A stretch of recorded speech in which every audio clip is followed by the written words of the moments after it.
नमस्कार सर्वांना. श्री स्वामी समर्थ. अश्विनी किचनमध्ये तुमचं मनापासून स्वागत आहे.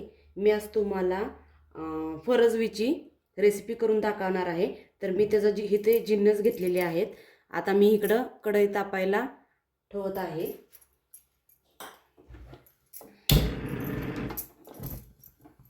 तर इथं मी कढई तापायला ठेवली आहे. गॅस जरा स्लो ठेवते. आता मी तुम्हाला इथं रेसिपीची जिन्नस दाखवते. सर्व फरसबीचे काळं तिखट 1.5 चमचा, जिरं अर्धा चमचा, मोहरी अर्धा चमचा, हळद अर्धा चमचा,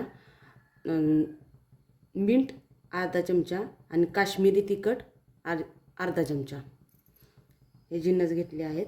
आता इथं मी कढीपत्ता, टमॅटो आणि कांदा एक मोठा आणि ही फरसबी घेतली आहे पावशेर साफ करून, आणि एक मोठा बटाटा घेतला आहे. आता मी कढई तापायला ठेवली आहे.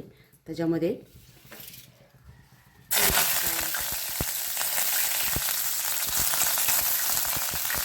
जिरं, मोहरी,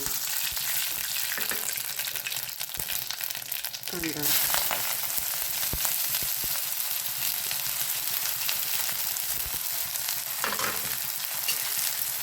हे चांगलं भाजून घ्यायचं.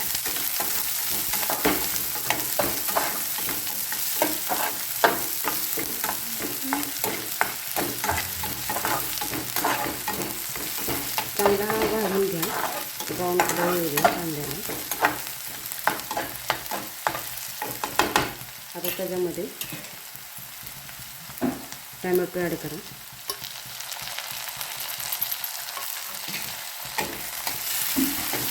टमॅटो ऑप्शनल आहे, असलं तर तुम्ही वापरा, नसलं तर काय प्रॉब्लेम नाही. एक दिवस चांगला हलवून घ्या.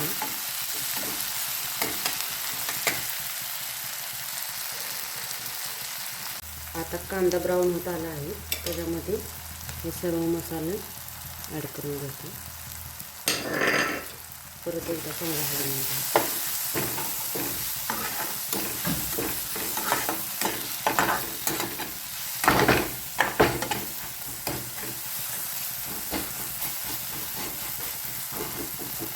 मिठामुळे टमॅटो जरा सॉफ्ट होतो.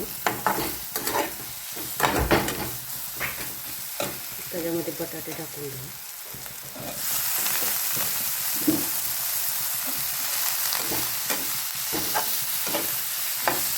परत एकदा चांगलं हलवून घ्या.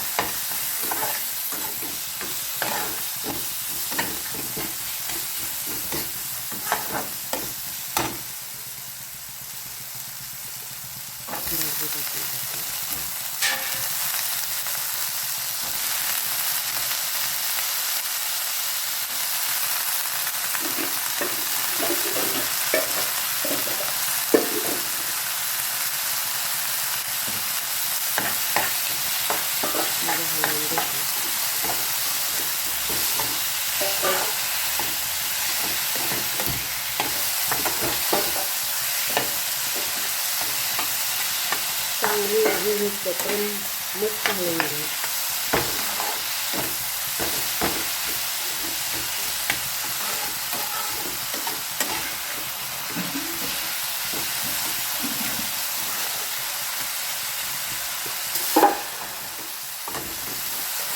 गॅसला घेऊन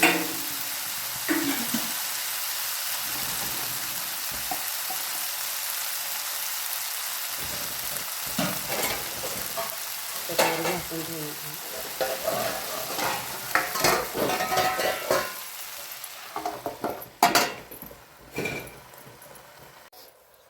आता मी वर ताटामध्ये पाणी ठेवलेलं आहे गरम होण्यासाठी. आता ते बाजूला घेऊन जरा भाजी हलवून घ्या. वास पण खूप छान आला आहे आणि टेस्ट पण खूप छान लागते. तुम्ही अशी साध्या सोप्या पद्धतीची रेसिपी करून बघा, तुम्हाला खूप आवडेल. ही बघा. आता ह्याच्यामध्ये ते पाणी ठेवलेलं होतं ते ॲड करून घेऊ.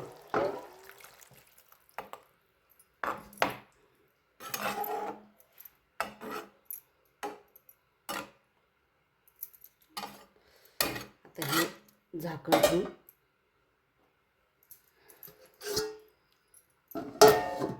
झाकण ठेवून कमी गॅसवरच होऊ द्या.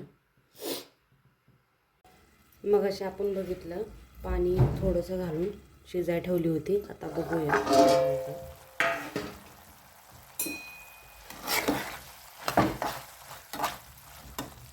आता पाणी भरपूर आटलेलं आहे. ह्याच्यामध्ये आपण तुम्हाला जर वाटले ह्याच्यामध्ये कूट घालायचं असलं तर तुम्ही घालू शकता, ऑप्शनल आहे. मी 2 चमचे कूट घालत आहे.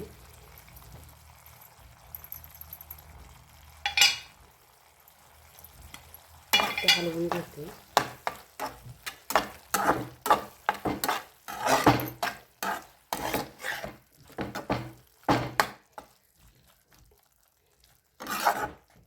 वरून थोडी कोथिंबीर टाकते.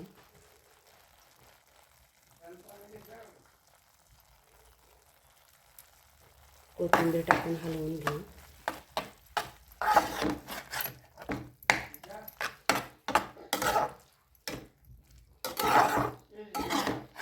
हे बघा आपली फरस शेंगची भाजी तयार आहे. खूप छान टेस्ट आहे. या पद्धतीची तुम्ही करून बघा. खूप छान साध्या सोप्या पद्धतीची भाजी तयार होते. आवडले तर लाईक सबस्क्राईब करायला विसरू नका. श्री स्वामी समर्थ सर्वांना. ही बघा मी आता वाटीमध्ये भाजी सर्व केलेली आहे. तर आवडली तर लाईक सबस्क्राईब करायला विसरू नका. श्री स्वामी समर्थ सर्वांना.